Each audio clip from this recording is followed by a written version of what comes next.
ওকে, এখন যেটা প্রথমত বিষয় আসতেছে ফটোশপ এবং ইলাস্ট্রেটর। আমরা কেন ফটোশপ ব্যবহার করব বা কেন ইলাস্ট্রেটর ব্যবহার করব, এই প্রশ্নটা প্রথমে আসতেছে। তারপরে ফটোশপই বা কেন তৈরি করা হলো, ইলাস্ট্রেটরই বা কেন তৈরি করা হলো। তারপরে হচ্ছে ফটোশপে তো আপনার বিজনেস কার্ড তৈরি করতে পারতেছি, ইলাস্ট্রেটর বিজনেস কার্ড তৈরি করতে পারতেছি। এখন কেন বা আরেকটা তৈরি করা হয়েছে? এখন অ্যাডোবি ফটোশপ, অ্যাডোবি ইলাস্ট্রেটর দুটাই কিন্তু একই কোম্পানির। অ্যাডোবি ফটোশপও যে কোম্পানির, অ্যাডোবি ইলাস্ট্রেটর সেই একই কোম্পানির। যেহেতু একই কোম্পানি, তারা কিন্তু একই নিজের নিজের কম্পিটিটর হতে পারে না। যেমন এটার কম্পিটিটর হিসেবে যদি আমরা বলতে চাই, তাহলে এটার কম্পিটিটর হিসেবে আছে কোরেল ড্র, কম্পিটিটর ঠিক ভেক্টর বেস একটা সফটওয়্যার। তাহলে ফটোশপ এবং ইলাস্ট্রেটর হচ্ছে একই কোম্পানির। যেহেতু একই কোম্পানি, তারা কিন্তু দুটো আলাদা আলাদা কাজের পারপাসে এটা তৈরি করা হয়েছে। মেইনলি ফটোশপ হচ্ছে ফটো এডিটিং এর জন্য, আর ইলাস্ট্রেটর হচ্ছে ইলাস্ট্রেশন জাতীয় কাজগুলো করার জন্য এবং প্রিন্ট আইটেমের জন্য। তাহলে ফটোশপ দেখেন, ফটোশপ হচ্ছে মূলত ফটো এডিটিং এর জন্য, এবং ইলাস্ট্রেটর হচ্ছে ইলাস্ট্রেশন বলতে আর্ট জাতীয় কাজগুলো করার জন্য, এবং প্রিন্ট জাতীয় কাজগুলোর জন্য ইলাস্ট্রেটর হচ্ছে পারফেক্ট।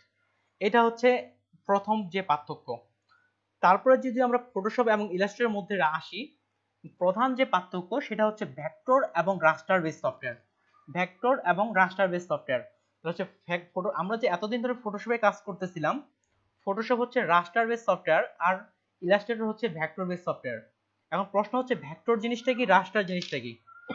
তাহলে উদাহরণস্বরূপ একটা ইমেজ ডাউনলোড করছি আমি বোঝানোর জন্য। এখানে এই ইমেজটা একটু লক্ষ্য করে দেখেন, এ পাশের এটা হচ্ছে ভেক্টর আর এ পাশের এটা হচ্ছে রাস্টার। তাহলে রাস্টারের ক্ষেত্রে কি হয়, আমরা যখন কোনো ফাইল বা কোনো ইমেজ যখন এক সময় জুম করি, সেটা আস্তে আস্তে এক সময় সেটা ফেটে যায়। কিন্তু ভেক্টর তাই সে কখনোই তার কোয়ালিটি লস করে না, তাহলে এক্সাম্পল স্বরূপ আমি ফটোশপ এবং ইলাস্ট্রেটর দুটাই ওপেন করি।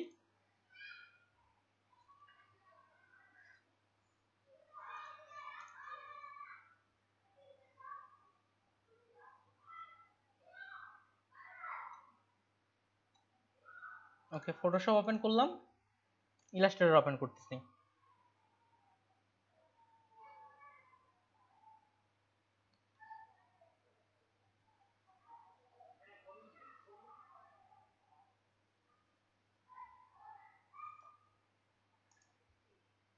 ফটোশপের তুলনামূলক ইলাস্ট্রেটর একটু ওপেন হতে বেশি সময় নেয়।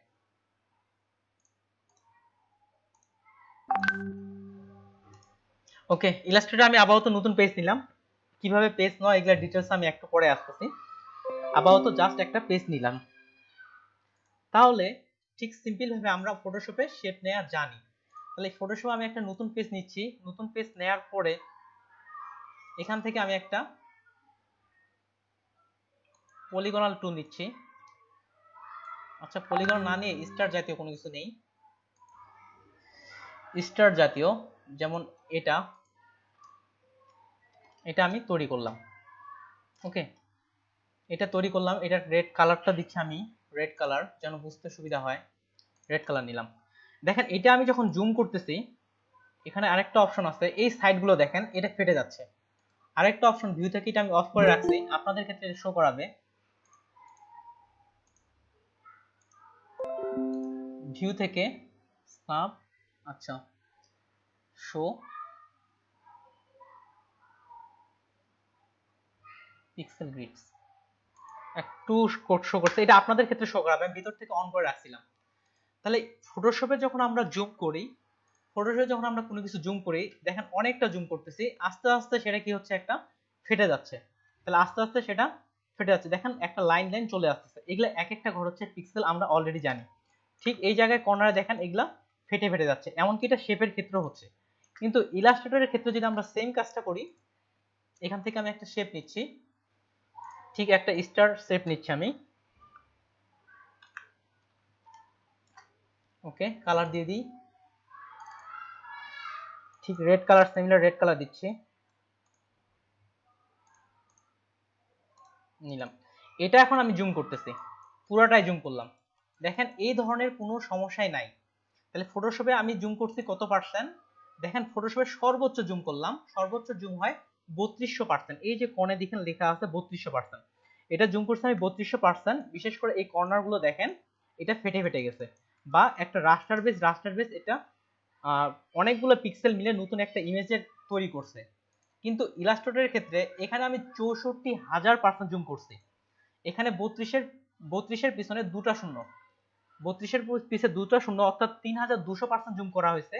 আর ইলাস্ট্রেটরে সে জায়গায় আমরা 64,000% জুম করছি, তাও কিন্তু এটা ফাটেনি। কেন ফাটেনি? এটা হচ্ছে ভেক্টর বেস, অর্থাৎ অনেকগুলো ডটের সমন্বয়ে মূলত ভেক্টরের যে ইমেজ বা শেপ বা অবজেক্ট যেটাই বলেন না কেন, অনেকগুলো ডটের সমন্বয়ে আমাদের ভেক্টর বেস ইমেজগুলো বা ভেক্টর বেস অবজেক্ট যেগুলো আসে সেটা তৈরি করা হয়ে থাকে। আর ফটোশপের ক্ষেত্রে এটা হচ্ছে রাস্টার বেস, এক একটা পিক্সেল মিলে এটা তৈরি করা হয়ে থাকে। তাহলে ফটোশপের ক্ষেত্রে এটা হচ্ছে একটা মেইন পার্থক্য।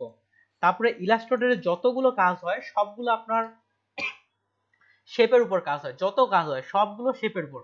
যেমন এটা নিলাম, এটা একটা শেপ, এটার মধ্যে দুটা কালার, একটা হচ্ছে ভিতরে যেটা আছে এটাকে বলা হয় ফিল কালার, আর বাইরে থেকে যেটা থাকতেছে সেটাকে বলা হচ্ছে স্ট্রোক কালার। যেহেতু আপনারা ফটোশপ জানেন, অলরেডি ফটোশপ ফিল এবং স্ট্রোক কালার নিয়ে আমরা আলোচনা করছি। যেমন বাইরে থেকে এখানে স্ট্রোক কালার এবং স্ট্রোক আমি বাড়াই দিচ্ছি। তাহলে ফটোশপের ক্ষেত্রে ফিল এবং স্ট্রোক নিয়ে কাজ করে না, কিন্তু ইলাস্ট্রেটর পুরো কাজটাই সে ফিল এবং স্ট্রোক নিয়ে কাজ করে থাকে। তারপরে ফটোশপের ক্ষেত্রে কিছু কিছু জিনিস আমরা যদি লক্ষ্য করে দেখি, এখন লক্ষ্য করে দেখেন আরেকটা জিনিস, এটাকে আমি মুভ করে আর্টবোর্ড থেকে বাইরে নিয়ে যাচ্ছি, তাহলে দেখেন এটা কি হচ্ছে, এক সময় লুকায় চলে যাচ্ছে। এবার যদি ঠিক এটাকে আমি মুভ করে আর্টবোর্ডের বাইরে নিয়ে যাই, তাও কিন্তু আমরা দেখতে পাচ্ছি। অর্থাৎ ফটোশপের মধ্যে আমরা আর্টবোর্ডের অর্থাৎ যেই ইমেজ বা যেই ফাইলটা নিচ্ছি সেটার মধ্যে ছাড়া আমরা বাইরে কাজ করতে পারি না। যদি আমি বাইরে নিয়ে যাই তাহলে সেটা হাইড হয়ে যাচ্ছে, কিন্তু আমি দেখতে পাচ্ছি না। কিন্তু ইলাস্ট্রেটরের ক্ষেত্রে আপনি বাইরে রাখেন, সেক্ষেত্রে আপনি কাজ করতে পারবেন। এটা হচ্ছে কাজ করার জন্য একটা মেইন বা অনেক বড় একটা সুবিধা বলতে পারেন। তাছাড়া এদিকে যেগুলো পার্থক্যগুলো আছে এইদিকে কাজ করতে করতে উল্লেখ করব। তাহলে মেইন পার্থক্য কি বলেন দেখি তারিকুল ভাই, যে ফটোশপ এবং ইলাস্ট্রেটরের মধ্যে মেইন যে পার্থক্যটা। একটা তো বললেন ভাইয়া ভেক্টর আর রাস্টার, আর ভেক্টর এবং রাস্টার। এখন দেখেন বিশাল বড় একটা বিলবোর্ড, রাস্তার পাশে একটা বিশাল বড় বিলবোর্ড, এই ধরনের ডিজাইনগুলোর ক্ষেত্রে আপনার সবসময় ইলাস্ট্রেটর সফটওয়্যারই ব্যবহার করা হয় থাকে। আপনি যদি ফটোশপের ক্ষেত্রে বিশাল বড় অনেকটা বড় রেজুলেশন নেন, তাও কিন্তু এটা একসময় জুম করতে করতে সেটা ফেটে যাবে। কিন্তু ইলাস্ট্রেটরের ক্ষেত্রে আপনি যতই জুম করেন না কেন এটা কখনোই ফাটবে না। এখানে রেজুলেশন যদি আপনি কম নেন কিংবা পরবর্তী থেকে আপনি রেজুলেশনটা বাড়াচ্ছেন, কখনোই এটা ফাটবে না। আর প্রিন্টের জন্য এটা পারফেক্ট। তাহলে ফটোশপ হচ্ছে আমাদের ফটো এডিটিং এর জন্য এবং ইলাস্ট্রেটর হচ্ছে আমাদের মূলত প্রিন্টিং এবং ইলাস্ট্রেশন কাজের জন্য। তাহলে এবার ফটোশপে আমরা অলরেডি ডকুমেন্ট নেওয়া জানি, তাহলে ইলাস্ট্রেটরে ডকুমেন্ট নেওয়াটা কিভাবে কাজ করে বা কিভাবে কাজটা করা হয় থাকে প্রায় সেম, তবে ইলাস্ট্রেটরে একটু ডকুমেন্ট নেওয়াটা ফটোশপের তুলনায় একটু ভিন্ন। তাহলে আমি এটা ক্রস করে দিলাম, ফটোশপে আমরা ইলাস্ট্রেটরের ক্ষেত্রে ডকুমেন্ট নেই। তাহলে যখনই আপনি ইলাস্ট্রেটর ওপেন করতেছেন, জি ভাই বলেন। আমি হচ্ছে একটা কাজ করতে গিয়েছিল একজন বায়ার, হ্যাঁ, ওদের ইলাস্ট্রেটর ব্যানার বানাতে দিয়েছিল, বাট ব্যানারের সাইজটা দেখলাম যে হচ্ছে নিলে আর্টবোর্ডের মধ্যে ফিট হয় ইলাস্ট্রেটরের মধ্যে, যার কারণে দেখেছি ফটোশপে করতে, বাট ফটোশপে তো তেমন পারি নাই যে সে কাজটা, ব্যানারের কাজটা। আচ্ছা ঠিক আছে ভাই, আমি বুঝতে পারছি, এটা ইলাস্ট্রেটর ক্লাসটা শেষের দিকে আপনার ওই প্রবলেম সলভে আমি আসতেছি। ওকে, তাহলে দেখেন ইলাস্ট্রেটরে আমরা ফাইল কিভাবে নিব। যখনই আমরা ইলাস্ট্রেটর ওপেন করি ঠিক তেমন কিন্তু সিম্পল ভাবে সাধারণভাবে ফটোশপের মতো আসতেছে। এটা আমি 2019 ভার্সন ব্যবহার করতেছি এদিকে, এই জন্য স্যাম্পল ভার্সনগুলো দেখাচ্ছে। যারা 2017 ভার্সন ব্যবহার করতেছেন তাদের ক্ষেত্রে এই স্যাম্পলগুলো উপর দিক থেকে আসবে।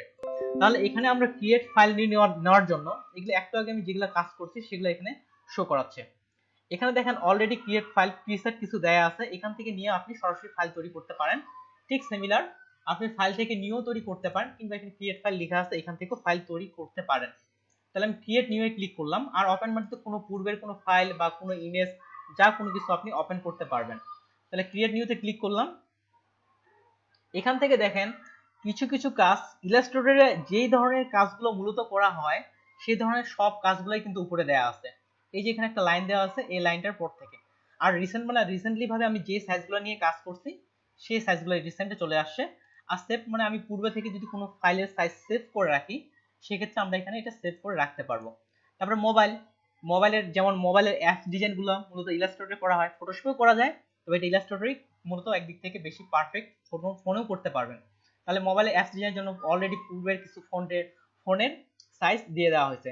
তাহলে মোবাইলের জন্য অ্যাপস ডিজাইন করা যায়, ওয়েব অর্থাৎ ওয়েবের জন্য ওয়েব টেমপ্লেট তৈরি করা যায়, যেমন ওয়েব লার্জ, ওয়েব মিনিমাল বা ওয়েবের জন্য যে ধরনের সাইজগুলো ব্যবহার করা হয় থাকে সেগুলো এখান থেকে প্রিসেট অলরেডি দিয়ে দেওয়া হয়েছে। তারপর প্রিন্টের যে পেজগুলো ব্যবহার করা থাকে লিগ্যাল, A4 বা এই পেজগুলো এখানে দিয়ে দেওয়া হয়েছে। তারপর ফিল্ম অ্যান্ড ভিডিও, এবং ফিল্ম অ্যান্ড ভিডিওতেও কিন্তু আপনার এই কাজগুলো করা হয়ে থাকে। ফিল্ম অ্যান্ড ভিডিওতে যে সকল রেজলিউশনগুলো ব্যবহার হয় যেমন 4K, 8K, HD, full HD, প্রথম কার্ডটা হচ্ছে এইচডি, এটা ফুল এইচডি, 4K, 8K বা অন্যান্য যে রেজলিউশনগুলো ব্যবহার করা হয় সেগুলো কিন্তু এখানে প্রিসেট ভাবে দেওয়া আছে। আর সবার শেষে আছে আর্ট অ্যান্ড ইলাস্ট্রেশন, এটা হচ্ছে আর্ট জাতীয় কাজগুলো করার জন্য। এখান থেকে আর্ট জাতীয় কাজ করার জন্য যেভাবে আপনাদের ফাইল সেটআপটা করার প্রয়োজন ঠিক সেভাবে এখানে ফাইল সেটআপটা করে দেয়া আছে, অর্থাৎ প্রি সেট, পূর্বে থেকে সেট করা। আমরা চাইলে নিজেরাও নিজের মতো করে সেট করতে পারি। তাহলে ইলাস্ট্রেশন জিনিসটা কি এটা একটু আপনাদের দেখাই। ইলাস্ট্রেশন লিখে সার্চ করলাম, এবার আমি ইমেজে আসতেছি। তাহলে এইগুলোকে বলা হচ্ছে ইলাস্ট্রেশন। আর্ট জাতীয় কাজগুলো, এই ধরনের কাজগুলোকে বলা হচ্ছে ইলাস্ট্রেশন। এই কাজগুলো আপনার ইলাস্ট্রেটরে খুব পারফেক্ট হয়, ফটোশপেও করা যায় তবে ইলাস্ট্রেটরে পারফেক্ট। এই ধরনের কাজগুলোকে বলা হচ্ছে ইলাস্ট্রেশন। তাহলে ইলাস্ট্রেশনের জন্য আপনি এখান থেকে ইলাস্ট্রেশনের যেই পেজগুলো পোস্টার বা এদিক থেকে যেই পেজগুলো সবচেয়ে বেশি ব্যবহার করা হয় থাকে সেটা এখানে নেওয়া হয়েছে। তাহলে সিম্পল ভাবে আমি একটা প্রিন্টের জন্য করতে যাচ্ছি, আমরা জানি যে প্রিন্টের ক্ষেত্রে আরজিবি কালার হয় না, প্রিন্টের ক্ষেত্রে সিএমওয়াইকে কালার হয় আর ওয়েবের ক্ষেত্রে আরজিবি কালার হয়। কিন্তু ইলাস্ট্রেটরে আপনাকে কিছু কিছু ক্ষেত্রে প্রিন্টের জন্য আরজিবি কালার ব্যবহার করতে হবে। প্রিন্টের ক্ষেত্রে কিছু কিছু ক্ষেত্রেও আরজিবি কালার ব্যবহার করতে হবে আপনার ক্লায়েন্টের রিকোয়ারমেন্ট অনুযায়ী। সেক্ষেত্রে কখন কখন আমরা আরজিবি ব্যবহার করব সেটা পরবর্তীতে আমি বলে দিব। সেই আমরা আর এখন প্রিন্টের জন্য সিএমওয়াইকেই কালার ব্যবহার করি, আর আর ওয়েবের জন্য আরজিবি কালার ব্যবহার করি। তবে কিছু কিছু ক্ষেত্রে প্রিন্টের ক্ষেত্রেও আপনাকে আরজিবি কালার ব্যবহার করতে হবে, তবে কোনটা কখন ব্যবহার করব সেটা পরের ক্লাসে বলে দিব আমি। এখন যখন আমরা পেজ নিব ঠিক সিম্পল ভাবে আমি একটা প্রিন্টের জন্য করতে যাচ্ছি, আপনি চাইলে সরাসরি A4 পেজ এখানে সিলেক্ট করে দিতে পারেন। ফটোশপে দেখেন আমাদের কয়টা মেজারমেন্ট ছিল বলতে পারবেন? ফটোশপে কিন্তু কয়টা মেজারমেন্ট ছিল? ফটোশপে ছিল 5টা মেজারমেন্ট, এখানে কিন্তু মেজারমেন্ট বেশি, এখানে 7টা মেজারমেন্ট। অর্থাৎ এখানে এক্সট্রা ভাবে পিকাসা আছে, এইসে আছে, এগুলো কিন্তু আপনার ফটোশপে ছিল না। এখানে এক্সট্রা ভাবে কয়েকটা মেজারমেন্ট দেওয়া হয়েছে, যদিও আমাদের এগুলোর ক্ষেত্রে তেমন একটা আমরা ব্যবহার করি না। ঠিক সিমিলার আমরা ইঞ্চি এবং পিক্সেল বা সেন্টিমিটার এগুলাই সবচেয়ে বেশি ব্যবহার করা হয়ে থাকে। তাহলে A4 ক্ষেত্রে সিম্পল আপনি এখানে A4 এখানে ইঞ্চি থেকে করে দিলেন, তাহলে A4 এর যে পেজের সাইজ সেটা চলে আসতেছে। যেমন ওরিয়েন্টেশন, হাইটের ক্ষেত্রে আপনি হাইট দিয়ে দিলেন, ওরিয়েন্টেশন এটা আপনার ফটোশপের ক্ষেত্রে সরাসরি ছিল না। এখানে অর্থাৎ আপনার পেজটা কিভাবে থাকবে, এটা হচ্ছে আপনার ওরিয়েন্টেশন। খারাপভাবে রাখতে চাইলে অর্থাৎ ভার্টিক্যাল ভাবে রাখতে চাইলে আপনি ভার্টিক্যাল দিবেন, আর যদি হরিজন্টাল ভাবে রাখতে চান হরিজন্টাল করতে পারেন। এটা কিন্তু সরাসরি আমাদের ফটোশপের ক্ষেত্রে ছিল না, আমাদের ভিতর থেকে করতে হতো। এটা একটা। তারপরে আর্টবোর্ড, আমরা ফটোশপের ক্ষেত্রে শুধুমাত্র একটা পেজ নিয়েই কাজ করতে পারতাম, যে আমি যে সাইডে যদি আরেকটা পেজ নিতে যাচ্ছি আমি কিন্তু আরেকটা পেজ নিয়ে কাজ করতে পারতাম না। কিন্তু ইলাস্ট্রেটরে আপনি একসঙ্গে একাধিক পেজ নিয়ে কাজ করতে পারবেন, এবং ইলাস্ট্রেটরের এই এক একটা পেজকে বলা হয় থাকে এক একটা আর্টবোর্ড। তাহলে এক একটা পেজ হচ্ছে এক একটা আর্টবোর্ড। এখন এখানে প্রশ্ন হচ্ছে যে আপনি কয়টা আর্টবোর্ড নেবেন। যেমন এখানে আসছে আপনি কয়টা আর্টবোর্ড নেবেন, ডিফল্ট ভাবে একটাই থাকে, আপনি চাইলে একাধিক আর্টবোর্ডও নিতে পারেন। এটা নিয়ে আমি একটু পরে ডিটেলসে আসতেছি, আপাতত একটা আর্টবোর্ডে রাখলাম। তারপরে এখানে আছে এক্সট্রা ভাবে ব্লিড। এখন যেহেতু প্রিন্টের কাজগুলো বেশি এখানে করা হয়ে থাকে, প্রিন্টের জন্য আমি শুরুর দিকে বলছি, এই জন্য আমাদের ফটোশপে যেমন উপর থেকে টানলাম, এক্সট্রা ব্লিড টানো, ক্যানভাস সাইজে যাও, এই ধরনের ঝামেলাগুলো ছিল। কিন্তু এখানে ঝামেলা নেই, আমরা যখন বিজনেস কার্ড বা প্রিন্ট ডিজাইনগুলো করব সরাসরি আমরা এখানে ব্লিড লিখে দিতে পারবো। যেমন আমি যদি বিজনেস কার্ডের জন্য ব্লিড নেই তাহলে 0.125 ক্লিক করলাম, এখানে লকটা অন রাখছি, তাহলে সবগুলাতে চেঞ্জ হয়ে যাবে, সবগুলাতে চেঞ্জ হয়ে গেল। এইভাবে আপনি এখান থেকে ব্লিড নিতে পারবেন। তাহলে আমি আপাতত এটা আসলাম। তারপরে অ্যাডভান্সে আসি, কালার মোড ঠিক সিমিলার, আপনি যদি যেটাতে কালার মোড যে প্রিন্টের জন্য যদি করেন তাহলে সিএমওয়াইকে, ওয়েবের জন্য যদি করেন তাহলে আরজিবি, সিএমকে তে রাখলাম। আর ডিপিআই এটাও আমরা জানি প্রিন্টের জন্য 300 আর সাধারণভাবে কাজের জন্য 72, 300 রাখলাম। আর ডিফল্ট প্রিভিউ মোড, এটা পিক্সেল মোডে থাকবে না কি মোডে থাকবে, তাহলে পিক্সেলের মতো করে শো করাবে, কিন্তু আমি ডিফল্টে দেখতে যাচ্ছি, ঠিক ফটোশপের পিক্সেলের মতো করে শো করাবে। ডিফল্টে রাখতে যাচ্ছি, তারপরে ক্রিয়েট করলাম। তাহলে আমাদের একটা পেজ তৈরি হয়ে গেছে। সরানোর রাস্তা আমরা ব্লিড একটু বেশি নিছিলাম। এই যে পেজের বাইরে একটা রেড কালার দিয়ে লাইন দেখতেছি, এটাই হচ্ছে আমার ব্লিড এক্সট্রা ভাবে। আমি আরেকটা পেজ নিচ্ছি, আরেকটু পেজ সেটআপের ডিটেইলসে যাচ্ছি, ফাইল নিউ, পেজ সেটআপের ডিটেইলসে যাচ্ছি। এখানে আসলাম, এখান থেকে আমি এটা এফ4 নিচ্ছি। দেখেন এখান থেকে আছে মোর অপশন। তাহলে ফটোশপের যে একটা অপশন আসতেছিল মোর অপশন, আগের মতো করে ঠিক ওই অপশনটা চলে আসে। ঠিক সিমিলার আপনি এখানে আপনার নাম দিয়ে দিলেন, এখানে আপনার ওই প্রিসেট পূর্বে থেকে সিমিলার।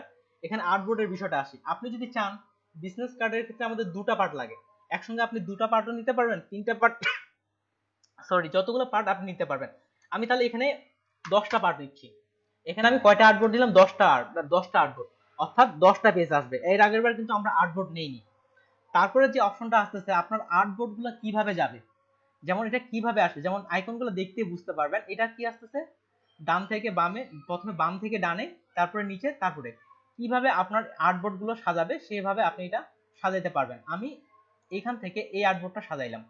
আর্টবোর্ডটা আপনার কিভাবে আসবে আর কি, ডান থেকে বাম দিকে যাবে না বাম থেকে ডান দিকে যাবে, বা উপর থেকে নিচ দিকে কিভাবে আসবে সেটা এখানে দেখানো হচ্ছে।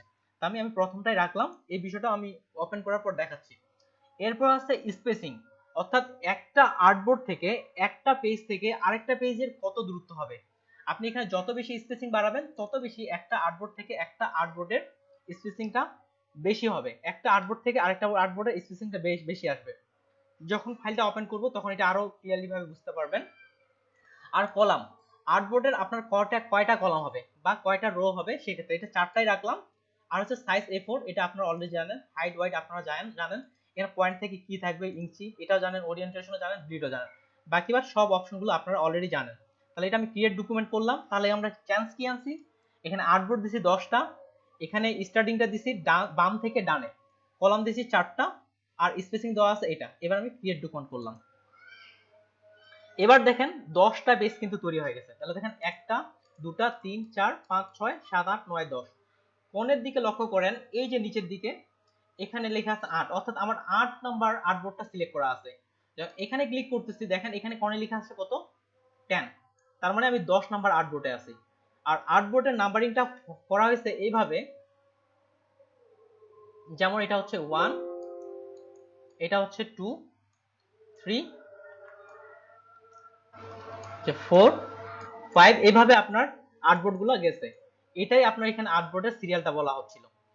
আমি আবার একটু ব্যাক আসি এখান থেকে, যে আর্টবোর্ডের সিরিয়ালটা এভাবে বলা হচ্ছিল। আপনি যদি চান যে আর্টবোর্ডের এই সিরিয়ালটা আপনি এভাবে 1, এটা হবে 2, এটা হবে 3, এটা হবে 4, এভাবেও তৈরি করতে পারবেন। তারপর এখানে আরেকটা অপশন ছিল স্পেসিং, অর্থাৎ এই আর্টবোর্ড থেকে এই আর্টবোর্ডের দূরত্বটা কত দূর হবে, এটা হচ্ছে স্পেসিং। তাহলে স্পেসিং আপনি যত বাড়াবেন তাহলে একটা আর্টবোর্ড থেকে আরেকটা আর্টবোর্ডের দূরত্বটা তত বেশি হবে, এটাকে বলা হচ্ছে স্পেসিং এর ক্ষেত্রে। এখানে আরেকটা অপশন ছিল যে নিউ এর ক্ষেত্রে, এখানে আসে মোর অপশন, এখান থেকে ছিল কলাম। কলাম কয়টা দিছি আমরা 4টা।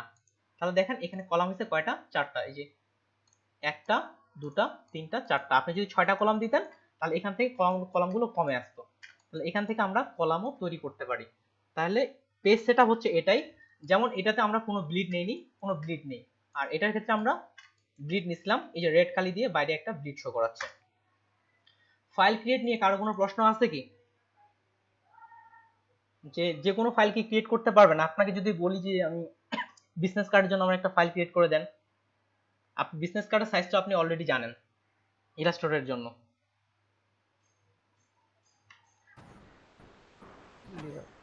জি ভাই করে দেব। ওকে ঠিক আছে, সমস্যা নেই।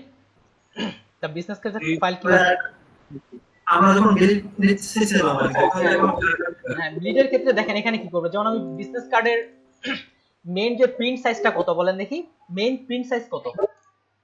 3.5 বাই 2। এখান থেকে তাহলে ওটাই দিব আমরা, এখানে ব্লিডটা এখানে আর লিখবো না, তাহলে মেইন প্রিন্ট সাইজটা লিখবো। তাহলে 3.5 ইনটু হচ্ছে 2, তাহলে এখানে দিয়ে দিলাম 2। ব্লিডটা আমরা ওইদিকে আর নিব না, আমরা কিন্তু এখান থেকে নিয়ে নিতাম। আর এখানে ব্লিড হবে কত? 0.125। 2টা প্রশ্ন পাইছি আমি, একটা 0.125, একটা আসছে 0.25। তাহলে প্রশ্ন হচ্ছে হবে কোনটা? 0 হবে এটা 0.125।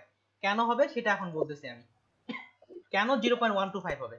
এটার উত্তরটা দেখেন, খুবই সিম্পল। আমি এখান থেকে সিম্পল আমরা কি করতাম, এখান থেকে ক্যানভাস সাইজে যাইতাম, আমরা কয় জায়গায় বাড়াইতাম বলেন তো? দুই জায়গায়, দুই জায়গায়। কিন্তু এখানে কয় জায়গায়, কত কত জায়গায় আছে? 4 জায়গায়। 4 জায়গায় আছে। আর এখানে দেখেন আপনি যখন দুই জায়গায় বাড়াইতেন, একটা নিত ওয়াইড বরাবর, অর্থাৎ ওয়াইডের দুপাশে যোগ করে নিত, আর এখানে হাইট বরাবর, অর্থাৎ হাইটের উপরেও নিত নিচেও নিত, এপাশেও নিত এপাশেও নিত, অর্থাৎ 4 বার। আর এখানে দেখেন ওখানে হচ্ছে 4 বার, সেই ওটা যোগ করা ছিল। ঠিক সিমিলার, আমি যদি ক্যালকুলেটরে আসি, সিএলসি ক্যালকুলেটর, তাহলে দেখেন ওটা কিন্তু দুটা যোগ করা ছিল। এখানে আমি তাহলে নিচ্ছি 0.125 ইন্টু 2, তাহলে দেখেন 0.25। ওখানে নিতাম আমরা দুপাশ থেকে নিতাম, উপরেরটাও নিতাম নিচেরটাও নিতাম, ওটাও নিতাম একসঙ্গে নিতাম, কিন্তু এখানে প্রত্যেকটা আমরা আলাদা আলাদা করে নিচ্ছি। এই জন্য 0.125 কে আমাদের ডিভাইড করে নিতে হচ্ছে। তাহলে আপনার এখানে ব্লিড হচ্ছে 0.125 ইঞ্চি। আর এখান থেকে কালার মোড, এই অপশনগুলো তো আপনারা জানেন, সবগুলো ঠিকঠাক করে ওরিয়েন্টেশন যদি খারাপভাবে করতে চান তাহলে ভার্টিক্যাল মোড দেন, বা যেভাবে করতে চান, যদি দুইটা পার্ট করতে চান 2 ক্লিক করেন, ক্রিয়েট করেন, তাহলে আপনার দুটো বিজনেস কার্ডের সাইজ চলে আসে। এটা হচ্ছে প্রিন্ট এরিয়া, আর বাইরের দিকে হচ্ছে ব্লিড। যেমন আমাদের ফটোশপের ক্ষেত্রে এক্সট্রা ব্লিড নেওয়ার প্রয়োজন ছিল, আর ইলাস্ট্রেটরের ক্ষেত্রে আপনাকে এক্সট্রা ব্লিড নেওয়ার কোনো প্রয়োজন নাই, এটাই এনাফ। তাছাড়া পূর্বে থেকে কিছু টেমপ্লেট সেট করে দেওয়া আছে। কিভাবে দেখেন, নিউ থেকে ওপেনের উপরে দেওয়া আছে নিউ ফ্রম টেমপ্লেট, এখানে ক্লিক করলো একটা ব্ল্যাঙ্ক টেমপ্লেটের একটা ফোল্ডার পাবেন। যেমন এখানে লেখা আছে, দেখেন কোথাও লেখা আছে বিজনেস কার্ড, এখানে ক্লিক করে ওপেন করলাম, অলরেডি আপনাকে বিজনেস কার্ডের কয়েকটা সাইজ দিয়ে দেওয়া হয়েছে। যেমন এটা ভার্টিক্যাল ভাবে দেওয়া হয়েছে, এখানে আরেকভাবে দেওয়া হয়েছে। এটা হচ্ছে ইলাস্ট্রেটর থেকে সেভ করা, যেগুলো ডিজাইন আছে আপনি এখান থেকে করতে পারেন কিংবা নতুন ভাবে তৈরি করে নিতে পারেন। তাহলে ফাইল থেকে নিউ ফ্রম টেমপ্লেট, এগুলা ইলাস্ট্রেটর থেকেই তৈরি করা। আপনি যদি এখন সিডি ডিস্ক, সিডি লেভেল তৈরি করতে যাচ্ছেন, তাহলে সিডি কেস দিলাম, ওকে করলাম। তাহলে সিডি কেসের জন্য যে সাইজগুলো ব্যবহার করা হয় থাকে, সেই সাইজগুলো ওরা ব্লিড সহ যাবতীয় জিনিস দেয়া আছে, এটা ফর ইলাস্ট্রেটর থেকেই দেয়া আছে। আই থিঙ্ক বিজনেস কার্ডের সাইজটা আপনারা নিতে পারবেন। বিজনেস কার্ড তো আমরা অবশ্যই তৈরি করব, তবে আজকে না, প্রত্যেকটা টুল দেখার পরে। তাহলে সার্চ নেওয়াটা ক্লিয়ার। আমি উইদাউট ব্লিড ছাড়াই একটা পেজ নিচ্ছি আমি বোঝার জন্য। ফাইল থেকে আমি একটা F4 এ আসলাম, F4 এ ক্লিক করলাম, F4 ফাইল চলে আসলো। তাহলে আমরা নতুন একটা ফাইল নিয়ে নিলাম। ঠিক ফটোশপে যেমন ইন্টারফেস ছিল, ঠিক ইন্টারফেসটার সঙ্গে আমি একটু পরিচয় করাই দিই, তবে দ্রুত পরিচয় করাই দিব, কেননা আমরা অলরেডি জানি। তাহলে উপরে যেটা দেখতেছেন এটা হোম বাটন, আপডেট ভার্সনগুলোতে সবগুলোতে এই হোম বাটনটা পাবেন। ক্লিক করলে হোমের এই বাটনটাতে এখানে চলে আসবে আপনার, মূলত এটাই হচ্ছে হোম বাটন। তারপরে হচ্ছে এদিকে দেখেন ফাইল, এগুলো হচ্ছে আমরা জানি মেনু বার, মেনু থেকে যেগুলো আছে এক একটা হচ্ছে সাব মেনু। আর এখানে একটা অপশন দেখতে পাচ্ছেন, এটা হচ্ছে আপনার আর্টবোর্ড বা এটা কিভাবে সাজাবেন ওটাই, যেভাবে সাজাইতে বা একাধিকভাবে যেভাবে দেখতে পাচ্ছেন সেভাবে এখানে ক্লিক করলে আপনার এদিক থেকে চলে আসতেছে। যেমন দুইটা মোড বা এদিক থেকে আমরা যে সাজানো উইন্ডো থেকে সাজাইতাম, যে উইন্ডো থেকে অ্যারেঞ্জ, এই যে এই সাজানোটাই এখানে চলে আসতেছে। আমি একটাই রাখলাম, সিম্পল। হোম থেকে কি ব্যাকে যাওয়া যায়? হোম থেকে ব্যাগে যাওয়ার বিষয়টা একটু শুধু, আচ্ছা হোম থেকে ব্যাক, এইখানে ক্লিক করলে সম্ভবত চলে যাচ্ছে। জি ভাই, হোম থেকে ব্যাগে যাওয়া যায়, এই যে এখানে ক্লিক করলেই আপনার ব্যাগে চলে যাচ্ছে। ওকে, ঠিক আছে। তাহলে পরের অপশনে এই দিক থেকে আসে, ঠিক একইভাবে এটাকে আপনি অপশন বারও বলতে পারেন বা কন্ট্রোল প্যানেলও বলতে পারেন। ফটোশপে যেটা বলতাম সেটাই, এই পাশে হচ্ছে টুল বার, আর এই পাশে এগুলো হচ্ছে ফ্লোটিং প্যানেল, কারণ এগুলো ফ্লোটিং শব্দের অর্থ হচ্ছে ভাসমান, আপনি ভাসমানভাবে কাজ করতে পারেন। আরেকটা মজার বিষয় কি জানেন, এখানে ইলাস্ট্রেটরে কিন্তু লেয়ার আছে, কিন্তু ইলাস্ট্রেটরে আমাদের লেয়ার মেইনটেনেন্সটা প্রয়োজন নাই। যেমন ফটোশপের ক্ষেত্রে আমাদের প্রত্যেকবার লেয়ার মেইনটেনেন্স, এটা উপরে এটা নিচে এটা ডানে বামে, ইলাস্ট্রেটরের ফটোশপের ক্ষেত্রে এই লেয়ার মেইনটেনেন্সটা খুবই গুরুত্বপূর্ণ ছিল। কিন্তু ইলাস্ট্রেটরের ক্ষেত্রে লেয়ার মেইনটেনেন্সটা আপনার গুরুত্বপূর্ণ না। উইদাউট লেয়ার ছাড়াই আপনি সম্পূর্ণ কাজের বা ডিজাইনগুলো করতে পারবেন লেয়ার ছাড়াই। তবে কিছু কিছু কাজের ক্ষেত্রে লেয়ারটা মেইনটেনেন্স করতে হয়, এজন্য লেয়ারটা দেয়া আছে, কিন্তু আপনাদের দিক থেকে লেয়ার ছাড়াই আপনি পুরো ডিজাইন বা এগুলা করতে পারবেন ইলাস্ট্রেটরের ক্ষেত্রে। তার এরপরে দেখেন ঠিক ওয়ার্ক স্পেস, যারা হচ্ছে পেইন্টিং বা ওয়েবের ক্ষেত্রে যারা কাজ করবে, ক্লিক করলে ওয়েবের মতো যেভাবে প্রয়োজন সেভাবে এটা চলে আসতেছে। তারপর এসেনশিয়াল ক্লাসিক ডিফল্ট ভাবে যেটা দেয়া আছে। তারপর হচ্ছে পেইন্টিং, যারা পেইন্ট করে তাহলে ব্রাশের অপশনগুলো চলে আসবে। আই থিঙ্ক এই যে ব্রাশের অপশনগুলো চলে আসছে যারা পেইন্ট করবে তাদের জন্য, কিন্তু আমরা ডিফল্টটাই ব্যবহার করতেছি। আরেকটা আপডেট মজার ভার্সন দেখেন, এখানে একটা জিনিস, এখানে কিন্তু সার্চ বাটন নাই, কিন্তু অ্যাডোবি ইলাস্ট্রেটরের ক্ষেত্রে এখানে একটা সার্চ বাটন আছে। এই সার্চ বাটনটা আপনার সরাসরি অ্যাডোবি স্টকে সার্চটা করবে। যেমন আমি লোগো লিখে যদি এখানে সার্চ করি, লোগো লিখে সার্চ করে এন্টার দিলাম, যে কোনো একটা ব্রাউজার আপনাকে ওপেন করে দিবে, যেটা ডিফল্ট ব্রাউজার আপনার ওপেন করে অ্যাডোবি স্টোরে কিন্তু আপনাকে এখানে লোগো নিয়ে সার্চটা নিয়ে চলে আসছে।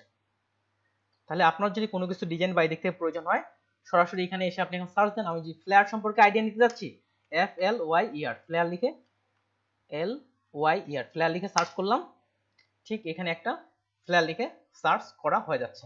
তাহলে ফ্লেয়ারের এখন বিভিন্ন ডিজাইনগুলো দেখতে পাচ্ছেন। আর অ্যাডোবি স্টোকের মধ্যেও আমরা কাজ করব করব কিন্তু এখানে দেখেন ডিজাইনের সাইজ বা কিভাবে থাকতেছে, এই ডিজাইনগুলো আপনি আইডিয়াগুলো পেয়ে যাচ্ছেন। এটা হচ্ছে এক্সট্রা একটা সুবিধা। আপনাদের 17 ভার্সনে কি আছে থাকার কথা সার্চের বাটনটা? আছে ভাইয়া। জি, থাকার কথা। খুব আগের ভার্সনগুলোতে ছিল না। আর এখানে কোণের দিকে এটা সিম্পল ভাবে জুম, আর এটা যেটা বললাম আর্টবোর্ড। আপনার যদি অনেকগুলো আর্টবোর্ড হয়, আপনি মনে করেন যে 100টা পেজ নিয়ে কাজ করতেছেন, একটা বইয়ের জন্য তৈরি করছেন, যদিও বই বা এগুলোর ক্ষেত্রে ইনডিজাইন সফটওয়্যারে করা হয় থাকে 100 পেজের, সরাসরি আপনি এখানে পেজ লিখেও যেতে পারবেন। তাহলে আমরা একটু এবার ফটোশপ ইলাস্ট্রেটর থেকে কিছু কাজ করি। ইলাস্ট্রেটরে দেখেন এখানে যদি টুল বারে আসেন, এখানে প্রত্যেকটা টুলেরই কাজ দেখবো। ফটোশপের ক্ষেত্রে প্রত্যেকটা নাম বাই নাম টুলের কাজ বলিনি আপনাদের, কিন্তু ইলাস্ট্রেটরে আমি প্রত্যেকটা টুলেরই কাজ একটা একটা করে বলবো আপনাদের। তাহলে এখান থেকে প্রথম যে টুলটা আছে এটাকে বলা হয় সিলেকশন টুল। ফটোশপের সঙ্গে এক্সাম্পল দিয়ে করতেছি। আর এটাকে বলা হচ্ছে মুভ টুল। কাজ প্রায় সেম, সিলেকশন টুল দিয়েও মুভ করা যায়, ওই কাজ প্রায় সেম। কিন্তু ইলাস্ট্রেটরের ক্ষেত্রে এখানে একটা টুল ছিল নিচের দিকে, ডাইরেক্ট সিলেকশন টুল, এটা হচ্ছে নিচের দিকে। কিন্তু ইলাস্ট্রেটরের ক্ষেত্রে এই টুলটা একেবারে মুভ টুলের পরেই প্রাধান্য দেওয়া হয়েছে, একেবারেই মুভ টুলের পরেই প্রাধান্য দেওয়া হয়েছে। কেননা আমাদের এখানে সম্পূর্ণ শেপ নিয়েই তৈরি, এই শেপকে মডিফাই করতাম আমরা ফটোশপে ডাইরেক্ট সিলেকশন টুল দিয়ে, আর ইলাস্ট্রেটরও সেম, আমরা ডাইরেক্ট সিলেকশন টুল দিয়ে মডিফাই করব। এবং এই টুলটা আমাদের সচরাচর বলতে সবসময়ই ব্যবহার করা হয়ে থাকে, এই জন্য এই টুলটার পরে এই টুলটাকে কিন্তু প্রাধান্যটা বেশি দেওয়া হয়েছে। এখন প্রত্যেকটা তীরের ক্ষেত্রে ফটোশপে কি হতো, আমরা এখানে ক্লিক করলেই কিন্তু আপনার এখান থেকে যে অপশনগুলো আছে সেগুলো শো করাইতো, যে ক্লিক করতেছি যা অপশনগুলো আছে সেগুলো শো করাচ্ছে। কিন্তু ইলাস্ট্রেটরের ক্ষেত্রে এমনটা হয় না। যেমন পেন টুলে ক্লিক করলাম, দেখেন এটা কিন্তু ওপেন হচ্ছে না, জাস্ট ওয়ান ক্লিক করলাম, এখানে ওয়ান ক্লিক করলাম, টেক্সট টুলের ভিতরটা ওপেন হচ্ছে না। কিন্তু আমি যদি ফটোশপের ক্ষেত্রে টেক্সট টুলে ওয়ান ক্লিক করি, আচ্ছা এখানে ওপেন হচ্ছে না, বা পেন টুল বা এগুলোর ক্ষেত্রে দেখেন ওয়ান ক্লিক করলেই কিন্তু ওপেন হচ্ছে, আর এগুলোর ক্ষেত্রে রাইট বাটন। আর ইলাস্ট্রেটরের ক্ষেত্রে দেখেন এগুলার কিন্তু এগুলার ক্ষেত্রে যে অপশনগুলো আছে এই বারগুলো ওপেন হয় না। তাহলে এটার জন্য আপনাকে মাউসটা চেপে ধরে থাকতে হবে। যে অপশনের ভিতরে অপশনগুলো যদি দেখতে চান, তাহলে মাউসটা আপনাকে এখানে এই যে চেপে ধরে থাকতে হবে। মাউসটা চেপে ধরে থাকলে আপনার অপশনগুলো শো করাবে, কিংবা রাইট বাটন ক্লিক করলে অপশনটা শো করাবে। এখানে আরো একটা সুবিধা, যেমন ফটোশপের ক্ষেত্রে আমার এখানে শেপের গুলা আমি এক্সট্রা ভাবে বাইরে বের করে নিয়ে আসতে পারতাম না, কিন্তু ইলাস্ট্রেটরে আপনি শেপের প্রত্যেকটা টুলকে আবার বাইরে এক্সট্রা ভাবে বের করে নিয়ে আসতে পারবেন। ঠিক সিমিলার শেপের এই টুলটাকে এক্সট্রা ভাবে ক্লিক করার পর এখানে দেখেন একটা তীর চিহ্ন দেয়া আছে, যেটা ফটোশপে ছিল না। এখানে যখনই আমি ক্লিক করতেছি এটা আমার এক্সট্রা ভাবে বাইরে বের করে চলে আসছে। তাহলে এখান থেকে আমার যখন যেটা ইচ্ছা আমি দ্রুত ওই শেপটা আমি অঙ্কন করতে পারতেছি, যখন যেটা প্রয়োজন দ্রুত এখান থেকে আপনি নিতে পারতেছেন। তাহলে যেটার মধ্যে তীর দেওয়া আছে কাজের ক্ষেত্রে দ্রুত করার জন্য, আপনি যেমন এখানে প্যান টুলে আসলাম, এখানে ক্লিক করলাম, এটা ছোট্ট একটা ফ্লোটিং প্যানেলের মতো চলে আসতেছে। কাজের ক্ষেত্রে আপনি এটা বারবার বের করে নিতে পারবেন। আরো যদি সিমিলার দিক থেকে, আচ্ছা এদিকে আস্তে আস্তে হলো আমি বলবো, যেহেতু এটা লেয়ার বেস কাজ করে, কিন্তু এটা আমাদের সবসময় ফিল অ্যান্ড স্ট্রোক নিয়ে কাজ করে। ফটোশপের যখন ক্লাস নিয়েছিলাম আপনাদের বলছিলাম যে এখান থেকে আমাদের শেপ কালারের ক্ষেত্রে শেপ, এই যে ফিল কালার দিলাম, আমি এখানে রেড বা দিলাম, এখান থেকে একটা স্ট্রোক কালার দিয়ে দিলাম, এখান থেকে স্ট্রোকটা বাড়াচ্ছি, অনেক বেশি হয়ে গেছে, আচ্ছা 5 নিচ্ছি আমি। 2019 ভার্সনে রাইট ক্লিক করলে বের হয় টুলস এর ভিতরের অপশন গুলো। আচ্ছা এটাও 2019 ব্যবহার করতেছি, এখানেও রাইট বাটন ক্লিক করলে বের হচ্ছে, এটা 2019 ভার্সন। রাইট ক্লিক করলেও হবে, মাউসের বাটনটা চেপে ধরে থাকলেও হবে। রাইট ক্লিক যেটা যেটা আপনার ইচ্ছা, যেটা ভালো লাগে সেই হিসেবে আপনারা করতে পারেন।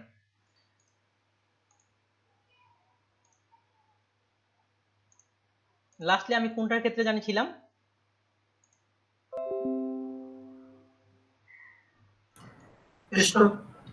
স্ট্রোকের ক্ষেত্রে। ওকে, থ্যাংক ইউ। তাহলে স্ট্রোকের ক্ষেত্রে দেখেন আমরা ফিল অ্যান্ড স্ট্রোক এটা কিন্তু এখানে ব্যবহার করতাম না। আর এখানে যে কালারগুলো আছে, উপরের কালারটাকে কি বলা হয়তো বলেন দেখি, উপরের কালারটাকে কি বলা হয়তো? উপরের কালারটাকে বলা হয় ফরগ্রাউন্ড কালার, নিচের কালারটাকে বলা হয়তো ব্যাকগ্রাউন্ড কালার। কিন্তু ইলাস্ট্রেটরের ক্ষেত্রেও ঠিক দুটাই কালার আছে, কিন্তু এখানে ফরগ্রাউন্ড কালার ব্যাকগ্রাউন্ড কালার বলা হয় না।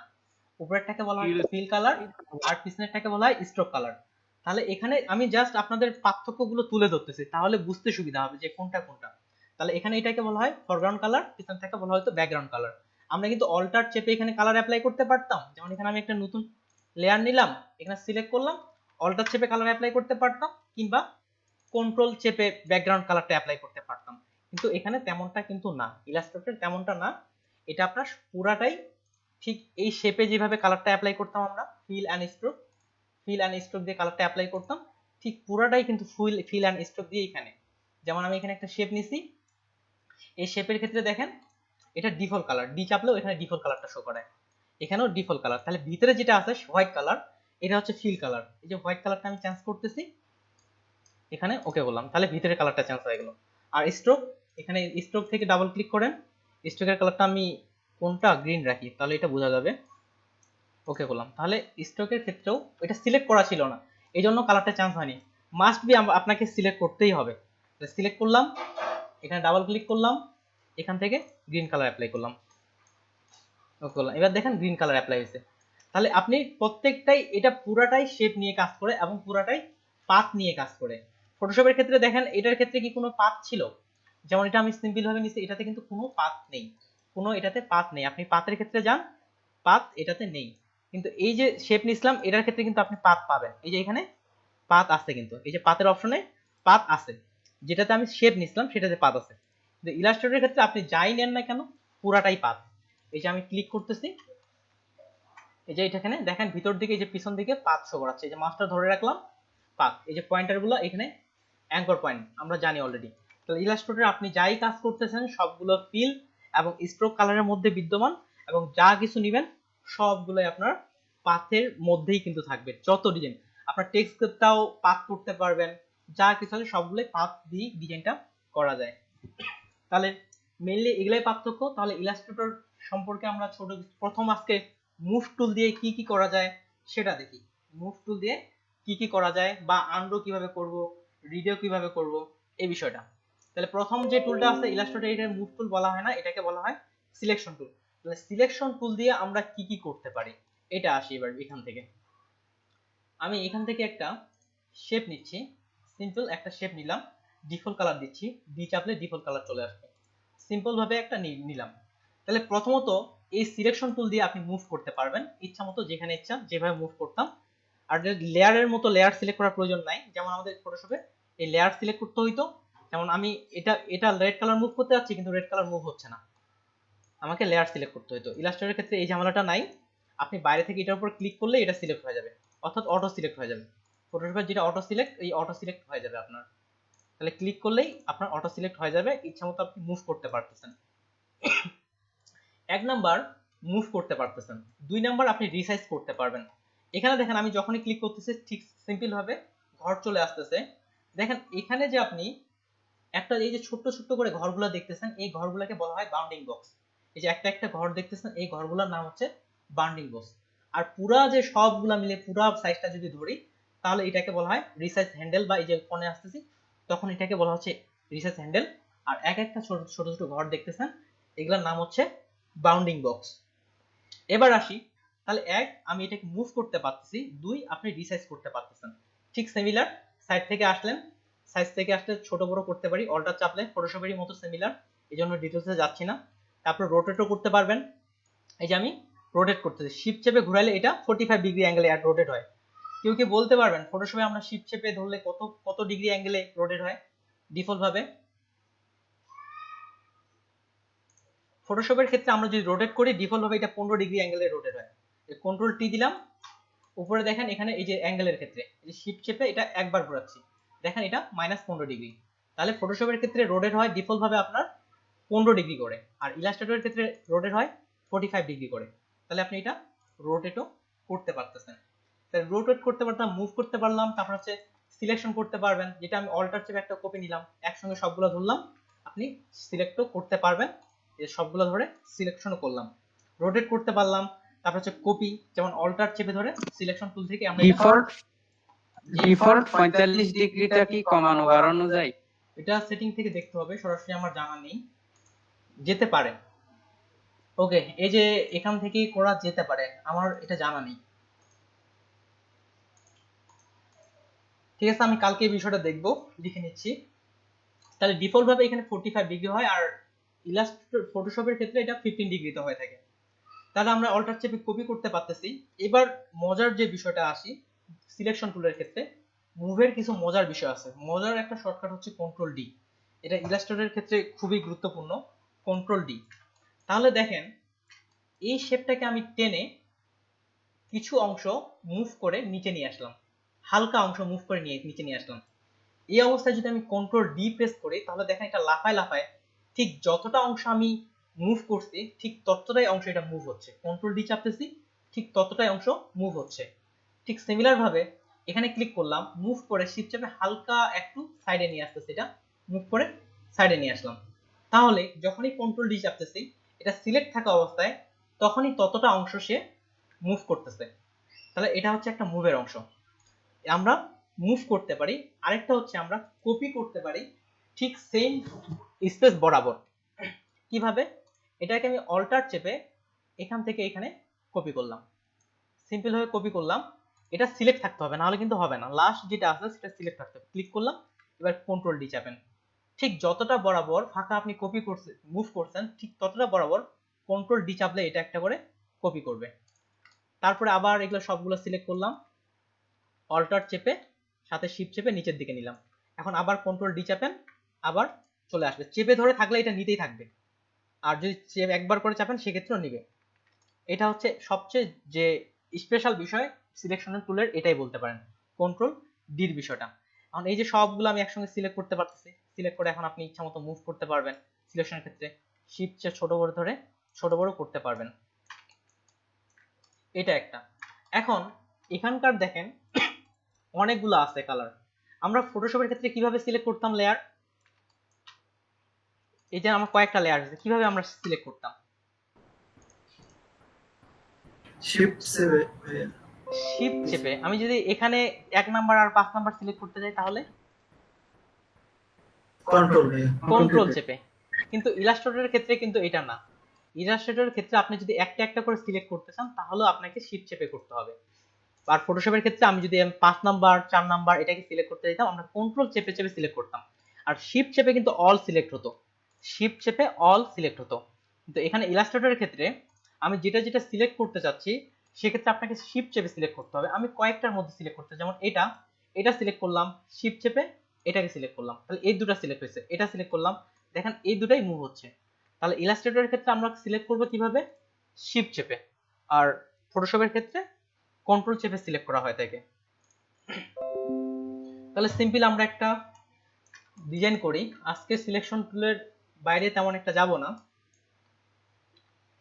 যেমন এখান থেকে আমি একটা শেপ নিচ্ছি, শিফট চেপে শেপ নিলাম,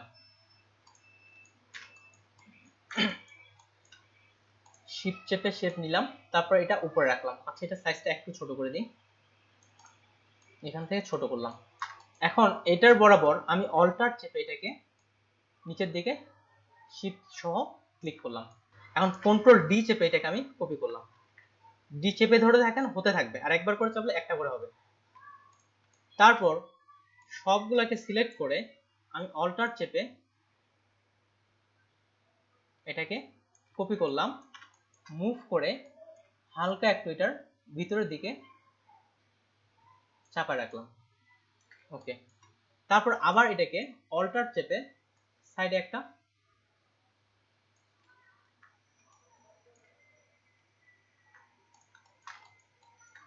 সবগুলোকে আমি দেখেন আবার করতেছি সিমিলার, সবগুলোকে এবার সিলেক্ট করলাম, তারপর অল্টার চেপে সাথে শিফট চেপে একটা কপি করলাম। এবার যদি আমি কন্ট্রোল ডি চাপি, একটা দেখেন একটা প্যাটার্ন তৈরি হয়ে গেছে। তাহলে এই ধরনের কাজটা যদি আমি ফটোশপে করতে চাইতাম, আমার কত সময় লাগতো, তারপরে কতগুলো লেয়ার হইতো, প্রত্যেকটা অবজেক্টের জন্য একটা করে লেয়ার হতো, লেয়ার আমাকে খুঁজে খুঁজে বের করতে পারতে হতো। এখানেও কিন্তু প্রত্যেকটা অবজেক্টের জন্যই একটা করে লেয়ার তৈরি হয়েছে। এই যদি আমি এখানে লেয়ারে আসি, লেয়ারের 1 এর ভিতর দেখেন কতগুলো লেয়ার, প্রত্যেকটা। যেমন এটার আই বাটনটা অফ করতেছি, দেখেন কোনো একটা এটা লেয়ারের জন্য এই লেয়ারটা, আর এখান থেকে লেয়ার থেকে যদি আপনি সিলেক্ট করতে চান তাহলে দেখেন এইদিকে একটা বৃত্ত আছে, এখানে ক্লিক করলে ওটা সিলেক্ট হয়ে যায়, যেমন এই যে এটা সিলেক্ট হয়ে গেছে, এখানে এটা সিলেক্ট হয়ে গেছে। কিন্তু আমাদের এত লেয়ার থেকে এটা খুঁজে বের করা কিন্তু মুশকিল, এই জন্য লেয়ারের বিষয়টা তেমন লাগে না, এটা লেয়ারের মধ্যে একটা গ্রুপ বেস করা হয়ে গেছে। তাহলে এখান থেকে আমি যদি সিলেক্ট করতে চাই ক্লিক করেন, জাস্ট ওটা সিলেক্ট হয়ে যাবে। আর একাধিক যদি সিলেক্ট করতে চান শিফট চেপে চেপে আপনি সিলেক্ট করতে পারবেন। আবার সবগুলো যদি সিলেক্ট করতে চাই কন্ট্রোল অল্টার শিফট বা কোনো কিছু চাপতে হবে না। ফটোশপের ক্ষেত্রে আমাদের যদি একাধিক লেয়ার সিলেক্ট করতে চাইতাম তাহলে কি করতে হতো, কন্ট্রোল চেপে কিন্তু সিলেক্ট করতে হতো। যেমন আমি এখানে একটা বানাইছি, বানানোর পর এটা দিলাম, আচ্ছা মুভ করে এটা কপি করে কয়েকটা, এখানে কয়েকটা আমি কপি করলাম। এখন যদি আমি সবগুলো সিলেক্ট করতে চাই তাহলে কিন্তু কন্ট্রোল চেপে ধরে যদি এভাবে টানতাম তাহলে কিন্তু সব লেয়ার সিলেক্ট হতো, কন্ট্রোল চাপতে হতো। আবার সিমিলার এই যে কন্ট্রোল চেপে ধরে এভাবে টানলাম তারপর আমি এগুলা মুভ করতে পারতেছি। কিন্তু ইলাস্ট্রেটরের ক্ষেত্রে কন্ট্রোল বা শিফট চাপার প্রয়োজন নাই, আপনি সিম্পল ভাবেই টানেন চলে আসবে এবং এটা আপনি ইচ্ছামতো ছোট করতে পারেন। তাহলে এটাতে আমি একটা কালার অ্যাপ্লাই করি, সবগুলাকে ধরে আমি এখান থেকে একটা ব্ল্যাক কালার অ্যাপ্লাই করতেছি বা গ্রে কালারের মধ্যে অ্যাপ্লাই করলাম, ওকে করলাম, তাহলে সবগুলোর মধ্যে একটা কালার অ্যাপ্লাই হয়ে গেল। এখানে দুটা কালার অ্যাপ্লাই করা আছে, একটা দেখেন একটা হচ্ছে মধ্যেরটা ফিল কালার আর সাথে কিন্তু স্ট্রোক কালারও দেয়া আছে। এই যে স্ট্রোক কালার জুম করতেছি হালকা করে 1 স্ট্রোক কালার দেয়া আছে। আচ্ছা থাক, আমি এবার কয়েকটার মধ্যে কালার দেই, কয়েকটার মধ্যে কালার দেই। তাহলে এটা সিলেক্ট করলাম র্যান্ডমলি ভাবে, যেখান সেখান থেকে আমি সিলেক্ট করতেছি। এটা কিন্তু শিফট চেপে কাজটা করতেছে, র্যান্ডমলি ভাবে সিলেক্ট করে এখান থেকে একটা রেড কালার দিলাম, ব্ল্যাকের মধ্যে রেড কালারটাই ভালো লাগে, ওকে করলাম। তাহলে যেগুলো যেগুলো র্যান্ডমলি ভাবে সিলেক্ট করছি সেগুলাতে র্যান্ডমলি ভাবে রেড কালার চলে আসছে। আর আজকের জন্য ইলাস্ট্রেটর এতটুকুই। এখন ইলাস্ট্রেটর যারা যারা আছেন ইলাস্ট্রেটর ওপেন করে যেগুলো আমি যেমন বিশেষ করে কন্ট্রোল ডি দিয়ে মুভটা প্র্যাকটিস করা বা কপি করলো বা কালার চেঞ্জিংটা, এটা আপনারা একটু এখন প্র্যাকটিস করতে পারেন, এটা আপনারা এখন প্র্যাকটিস করেন সিলেকশন টুল বা যেটা দেখা। হ্যাঁ ভাই বলেন, আর যে কোনো প্রশ্ন থাকলে করতে পারেন। আমার তো ইলাস্ট্রেটরের ওই যে মেনু বারের পরে বারটা ছিল ওটা তো হারিয়ে গেছে। আচ্ছা উপর থেকে যখন এটা রিসেট দিয়ে দেন তাহলে এখান থেকে আসেন উইন্ডো থেকে ওয়ার্ক স্পেস, তারপরে এখান থেকে এই যে রেস্ট দিয়ে দেন, হয়ে গেল ওয়ার্ক স্পেস রেস্ট রিসেট। আচ্ছা ঠিক আছে ভাইয়া। ওকে। আর এদিকে কারো কোনো প্রশ্ন এতক্ষণ ধরে যেগুলা বললাম? ওকে আচ্ছা বাঁকা করে ফুলের ক্ষেত্রে প্রথমে যে ফুলটা দিয়ে শুরু করা হয়েছিল ফুলের মতো শেপটা, ওইরকম শেপ বানাতে গেলে কন্ট্রোল ডি দিয়ে কিভাবে কাজ করব? বাঁকা করে ফুলের মতো শেপ বলতে প্রথমে যেটা ফুলের প্রথম শুরুতে যেটা শেপ দিয়ে শুরু করছিলেন ওইটা, আচ্ছা মানে ওইরকম বানাতে গেলে শুরুর দিকে বলতে আমি এখন পর্যন্ত ফটোশপে কাস্টম শেপ থেকে যেটা একটা ফুলের মতো শেপ, আচ্ছা ফুলের মতো shape। ওইভাবে করতে গেলে আচ্ছা ফুলের মতো এটা আমি এই যে ওয়ার্ক স্পেসের বাইরে রাখলাম, দেখেন এখান থেকে স্টার্ট টুল আছে, এখান থেকে সিম্পল ভাবে এখানে যেটা আছে যখন অ্যারো কি চাপলে এটা বাড়বে, অ্যারো কি চাপলে এটা কমবে, এই যে ফুলের মতো শেপ এটা চলে আসতেছে এখানে, যতগুলো প্রয়োজন ততগুলো, খুব শর্টকাট দ্রুত বানাবে। এখানে আরেকটা জিনিস সেক্ষেত্রে কাস্টম ভাবে যদি করতে যাই কন্ট্রোল দিয়ে কিভাবে কাজ করব? আচ্ছা মানে কন্ট্রোল, এভাবে আচ্ছা কন্ট্রোল দিয়ে আচ্ছা আপনি ঠিক আছে, দেখাইছেন একদম সোজা সোজা। আচ্ছা ঠিক আছে আমি একটা কন্ট্রোল দিয়ে এখানে কর্নারের ক্ষেত্রে, আচ্ছা ঠিক আছে আমি দেখাচ্ছি, যদিও আমাদের এটা ক্লাসের ক্ষেত্রে প্রশ্নটা না, তারপর এটা আমি দেখাচ্ছি, এক্ষেত্রে যতটুকু দেখাচ্ছি যারা নতুন আছেন বাইরে থেকে তাদের ক্ষেত্রে বিষয়টা একটু কঠিন বোঝা হয়ে যাবে। এটা আমাদের রোটেশন টুল দিয়ে আমরা করতে পারি। তাহলে সিম্পল ভাবে আমরা ফটোশপে একটা শেপ আমরা মডিফাই করে ফেলি। তাহলে এখান থেকে আমি একটা শেপ নিলাম, কালারটা আমি অন্য একটা কালার দিচ্ছি, রেড কালারে দিচ্ছি যেন সহজে বুঝতে পারি। ওকে এটার স্টক কালারটা আমি অফ করে দিচ্ছি, স্টক কালার অফ করে দিলাম। এখন আমাদের কর্নারটা কি ছিল, বাইরের দিকে কর্নারটা বাড়ানো ছিল, তাহলে এই জায়গায় একটা আমরা পেন টুল থেকে এই জায়গায় একটা আমি অ্যাঙ্কর পয়েন্ট মিডল বরাবর অ্যাড করে নিলাম। ঠিক বাকি বাদ যে অ্যাঙ্কর পয়েন্ট দুটো আছে সেটাকে আমি এখান থেকে মাইনাস অ্যাঙ্কর পয়েন্ট টুল দিয়ে মাইনাস করে নিচ্ছি, কিংবা অল্টার চেপে করতে পারেন। এখানে একটা এখানে একটা আমি এটা চিকন করে নিয়ে নিলাম। ওকে একটা হলো। এবার কন্ট্রোল ডি দিয়ে এই বিষয়টা আমরা কিভাবে করব? এটা করতে হলে আমাদের রোটেশনের ক্ষেত্রে যেতে হবে। এটা সিলেক্ট করলাম। এখন কেন্দ্র নির্ণয় করতে হবে। এখানে একটা টুল আছে রোটেশন, এই যে এখান থেকে রোটেশন, এখানে ক্লিক করলাম।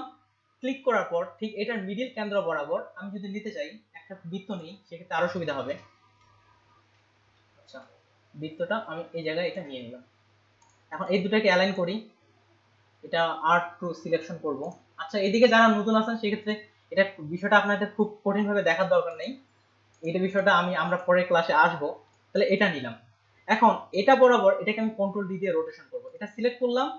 সিলেক্ট থাকা অবস্থায় রোটেশনের শর্টকাট হচ্ছে আর চাপলাম, তার সাথে কন্ট্রোল চাপবো। কন্ট্রোল চাপলে মিডিল বাটনটা শো করাবে, কন্ট্রোল না চাপলে শো করাবে না। ঠিক কাকে কেন্দ্র করে ঘুরবে? এটাকে কেন্দ্র করে ঘুরবে।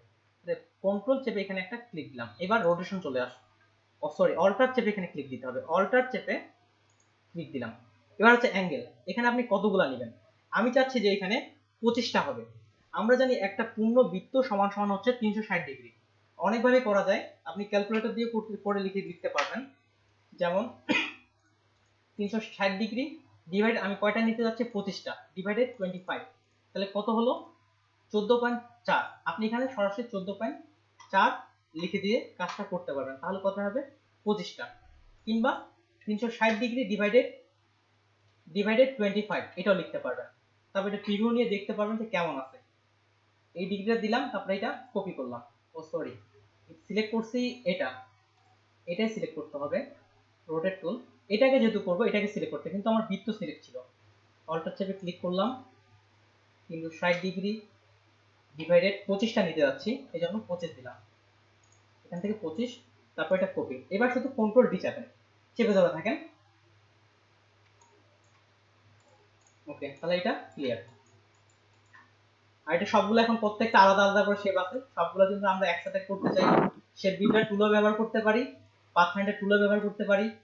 আমি এখান থেকে পাথফাইন্ডার টুল ব্যবহার করতেছি। এদিকে যারা আছেন, এদিকে আপনাদের এই বিষয়টা মাথায় নেওয়ার দরকার নেই, যারা আজকে একেবারে ইলাস্ট্রেটর নতুন। এখান থেকে পাথফাইন্ডার একটা অপশন আছে, পাথফাইন্ডার হয়ে গেল। আচ্ছা, পাথফাইন্ডার আইকন কি এখানে আছে? এখানে। তাহলে উইন্ডো থেকে কি লাইনে চলে যাই, কিতে পাথফাইন্ডার, আর এটাকে আমি মার্ক করে দিলাম, সবগুলো এখানে চলে আসলো। কন্ট্রোল। আচ্ছা, তাহলে যাকে কেন্দ্র করে ঘুরবে ওই মানে কেন্দ্রটা বানাতে হবে আগে, না হলে কেন্দ্র না রোটেশন বানাইলেও হবে হবে, না।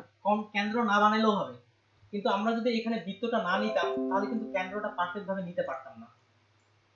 ঠিক সিমিলার, আমি যদি আচ্ছা, এখানে এটা নিচ্ছি কিন্তু আমি তো জানা নেই, আমি এখন যে অল্টার চেপে এখানে ক্লিক দিই, বা এটা ঠিক আছে বা এখানে আসতেছে ঠিক আছে, কিন্তু কতটা দূরত্ব বা কেন্দ্রটা পারফেক্ট ভাবে নেওয়া যায় না।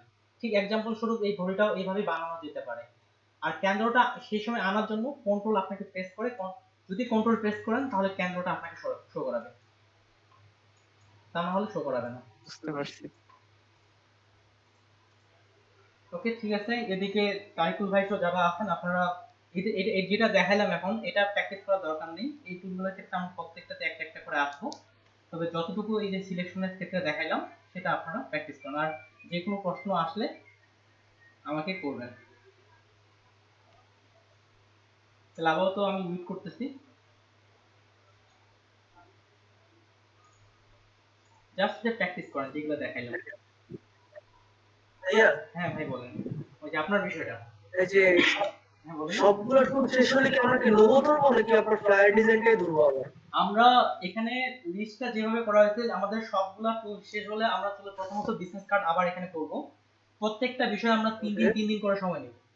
বিজনেস কার্ড প্রথমে করব, বিজনেস কার্ডের জন্য নিব 3 দিন সময়, তারপর করব আইডি কার্ড, তারপর করব লেটার হেড, তারপর মধ্যে রাখবো হচ্ছে ম্যান্ডেলা ডিজাইন, ক্যালেন্ডার ডিজাইন, এভাবে প্রত্যেকটা রাখবো। আর লোগো, তারপর ওয়েব টেমপ্লেট, এগুলো শেষের দিকে রাখবো, অর্থাৎ এগুলা 80 কিংবা 85 নাম্বার ক্লাসে আসতে পারে। টোটালি কয়টা ক্লাস হতে পারে? অফিস থেকে বলা হয়েছে 100 ক্লাস। তাহলে ভাই লাস্টের দিকে ভাই লোগোটা করাবেন, আমার একটু ম্যাসকট লোগোটাও দেখেন, ম্যাসকট লোগোটা শেখার অনেক ইচ্ছা আছে, ওটা পারি না তো। পার্সোনালি আমার দিক থেকে ততটা আমি লোগোর দিক থেকে লোগো নিয়ে আমি কাজ করি না, সেক্ষেত্রে আমি চেষ্টা করবো ম্যাসকট লোগোটাও দেখানোর। লোগোর তো অনেকগুলো ভার্সন আছে, ওই দিক থেকে আমি চেষ্টা করব। এখন বিষয়গুলো দেখেন, আমি শুধুমাত্র বিষয়গুলো আপনাদের তুলে ধরবো, এদিক থেকে আপনারা পরবর্তীতে ইলাস্ট্রেশন নিয়ে কাজ করতে পারেন, কেউ শুধুমাত্র প্রিন্ট ডিজাইন নিয়ে কাজ করতে পারেন, কেউ শুধু লোগো নিয়ে কাজ করতে পারেন, যেটা যেভাবে কাজ করবেন সেক্ষেত্রে করে দিতে পারেন। সমস্যা নেই। কালকে যে আপনি বলার পরে মকআপটা চেঞ্জ করছি পরে, বুঝছেন? হুম। পরে বিজনেস কার্ডের এতটাই কম্পিটিশন বেশি, গিগ খুললেও gig first page, second page, এদিকে প্রথম 2-3 সারিতে আসার কোনো সম্ভাবনাই নেই।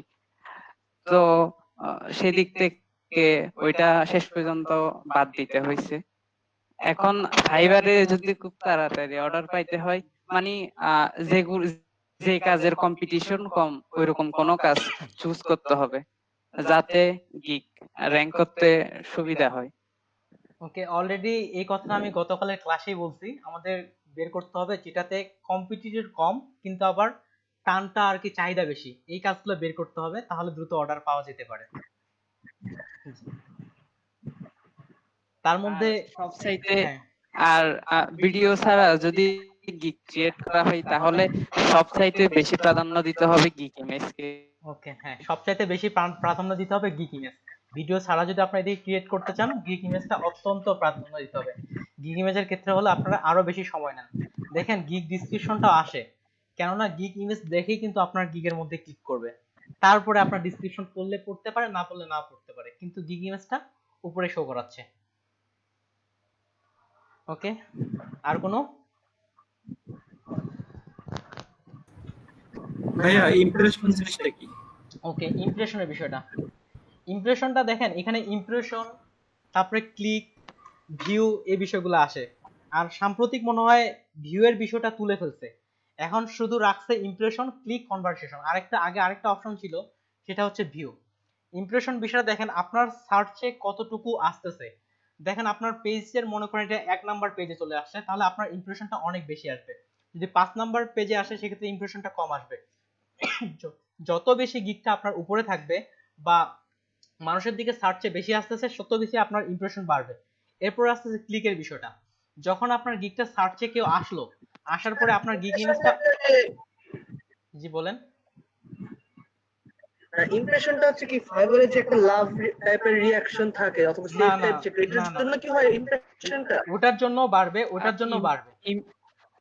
ইমপ্রেশন কিভাবে কাজ করে ওইটা একেবারে সরাসরি দেখাই দেন। ইমপ্রেশন আসলে ফাইবার আইডি আমার ডেস্কটপ থেকে ক্লাস নিচ্ছি, ডেস্কটপে ফাইবার আইডি লগইন করা নাই। ইমপ্রেশনের না না, এমনিতে এমনিতে fiverr.com এ ঢুকে কিভাবে কাজ করে ইমপ্রেশনটা, আচ্ছা ঠিক আছে নিশোয়াল, ক্লিকটা কিভাবে কাজ আচ্ছা নিশোয়াল, আমি হুম। স্ক্রিন শেয়ার স্টপ করতেছি, তুমি স্ক্রিন শেয়ার করে তুমি দেখাই দাও, আমার এই বিষয়ে তথ্যটা আমার থেকে হয়তো তুমি ভালো বলতে পারবা।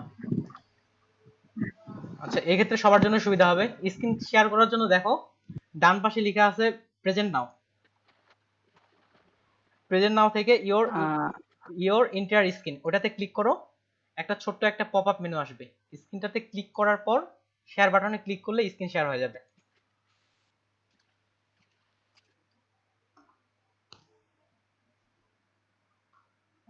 প্রেজেন্ট নাও, হ্যাঁ প্রেজেন্ট নাও, উইন্ডো নাকি না না ইওর এন্টায়ার স্ক্রিন, স্ক্রিন? প্রথমটা ইওর এন্টায়ার স্ক্রিন। আচ্ছা তারপর দেখো শেয়ার বাটনটা হাইড আছে, ওই ছোট্ট যে মনিটরটা বা ডিসপ্লেটা আছে। ওকে গ্রেট, ঠিক আছে আমি মিউট করলাম।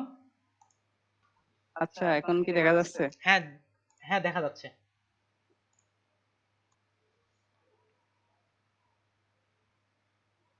আচ্ছা মুখে মুখে বলে দিও, তাহলে সুবিধা হবে বোঝার ক্ষেত্রে সবার জন্য।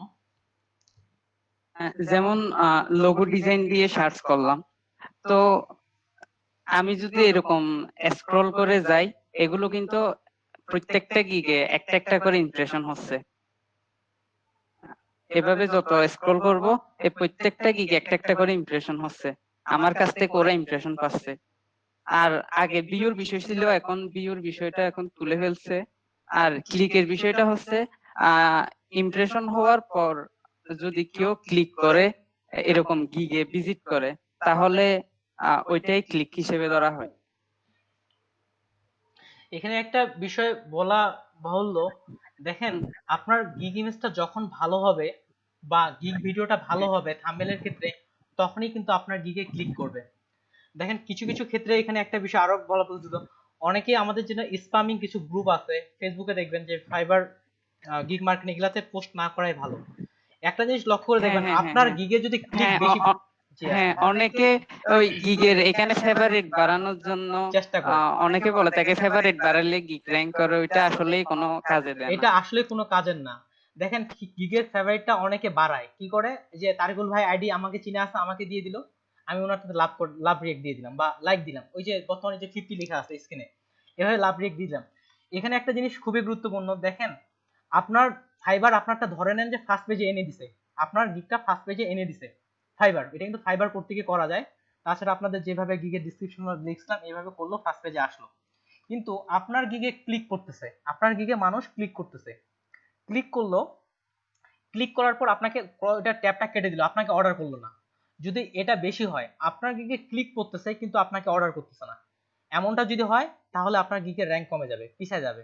আর যদি আপনার গিগে ক্লিক করার পরে যদি পার্সেন্টেজ আকারে বেশি পার্সেন্ট মানুষে আপনাকে অর্ডার করে, তাহলে আপনার গিগটা র্যাঙ্কে থাকবে। তাহলে এই জিনিসটাও দেখতে হবে যে আপনার গিগ ইমপ্রেশন ঠিক আছে, প্রথম পেজে আছে, প্রথম পেজে কোনো ক্রমে আসছে, এখন মানুষ আপনার গিগ ইমেজ ভালো লাগছে ক্লিক করলো, কিন্তু ভিতরে ঢুকে আর আপনাকে অর্ডার করতেছে না।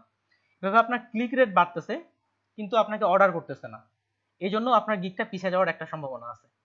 সেক্ষেত্রে আপনাকে এই দিকের গিগ ডিসক্রিপশন বা এগুলা যেমন বলতাম, প্রথমত আপনার গিগ ওপেন করলো, তারপর ডিসক্রিপশন পড়লো, এগুলা যদি সবগুলো যদি ভালো লাগে তারপরে তো আপনাকে অর্ডার দিবে।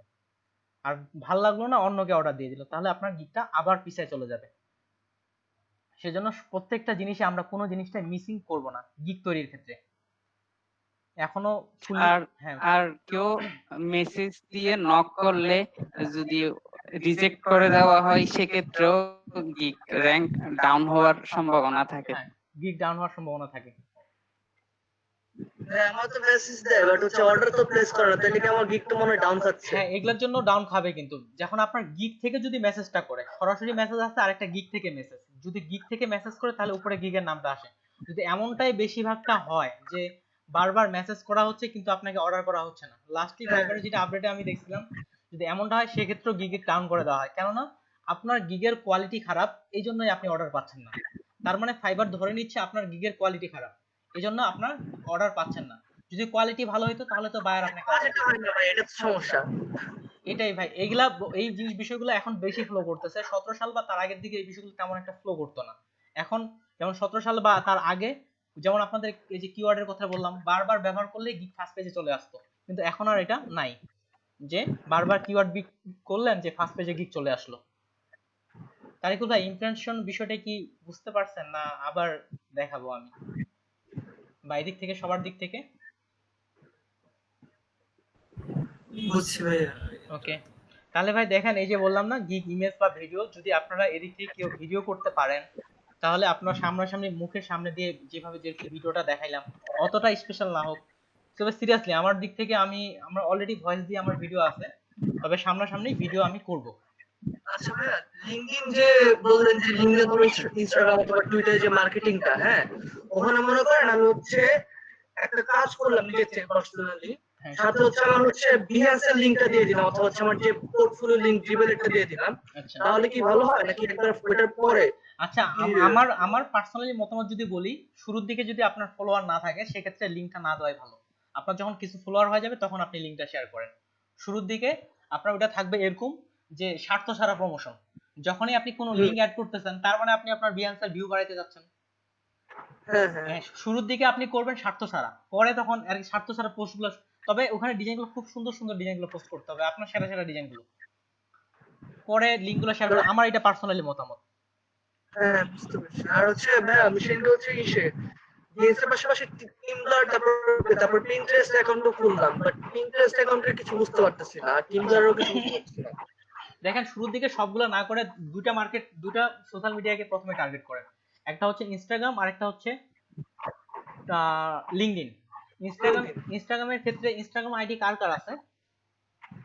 মানে আমার আমার সবগুলো অ্যাকাউন্টই আছে সোশ্যাল মিডিয়ার। দেখেন এদিকে আপনাদের ইনস্টাগ্রামের অ্যাকাউন্ট, এদিকে যারা আছেন ইনস্টাগ্রাম অলরেডি জানেন, ইনস্টাগ্রাম হচ্ছে ফেসবুকের একটা অংশ, ইনস্টাগ্রাম থেকেও এখন প্রচুর পরিমাণে ক্লায়েন্ট পাওয়া যায়। তবে যারা যারা বড় বড় ফ্রিল্যান্সার অভিজ্ঞতা আছেন তারা বলতেছেন ইনস্টাগ্রাম আপনার নামে না খুলে আপনার ডিজাইন রিলেটেড একটা নাম দিয়ে খুলেন, এবং সেখানে আপনার ডিজাইনগুলো রেগুলার পোস্ট করেন, এবং যারা ডিজাইন রিলেটেড কাজ করে তাদের ওখানে যে আপনি কমেন্ট করবেন, তাদেরকে ফ্লো করবেন, সেক্ষেত্রে ফ্লো আপনি ব্যাক পাবেন। ঠিক 7 দিন পর পর যারা যারা আমি একটা মনে করেন যে কাজ ছিল স্ন্যাপচ্যাটের থ্রুতে পাইছিলাম, যখন হচ্ছে লাইক আমার কয়েকটা কাজ করার পরে স্ন্যাপচ্যাটের থ্রুতেও পাইছি। স্ন্যাপচ্যাটে মার্কেটিং করছিলাম কিছু, এমনি জাস্ট ট্রাই করার জন্য, পরে ওখান থেকে একটা কাজ পেয়েছিলাম।